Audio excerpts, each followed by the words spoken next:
Newton's first law states that if a body is at rest or moving at a constant speed in a straight line, it will remain at rest or keep moving in a straight line at constant speed unless it is acted upon by a force.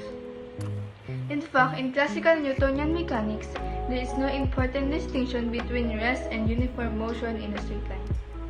This may be regarded as the same state of motion seen by different observers, one moving at the same velocity as the particle and the other moving at a constant velocity with respect of the particle. This postulate is known as the law of inertia. Newton's second law of motion pertains to the behavior of objects for which all existing forces are not balanced.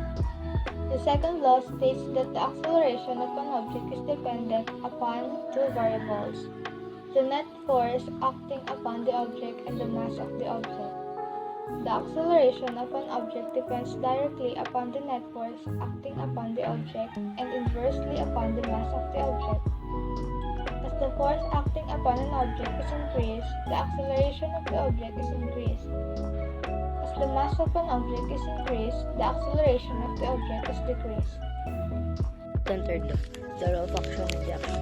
Newton's third law states that when two bodies interact, they apply force to one another that are equal in magnitude and opposite in direction.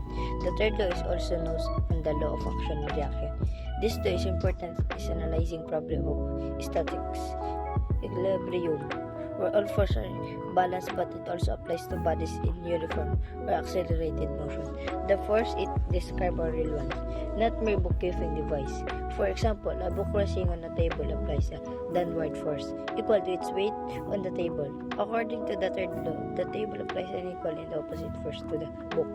This force appears because the weight of the book causes the table to deform slightly so that it pushes back on the book like coiled spring.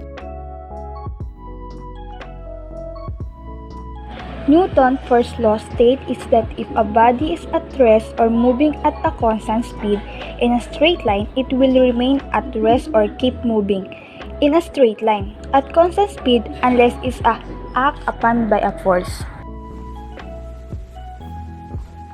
Newton's second law of motion.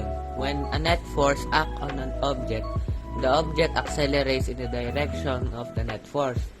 The acceleration is directly proportional to the net force and inversely proportional to the mass.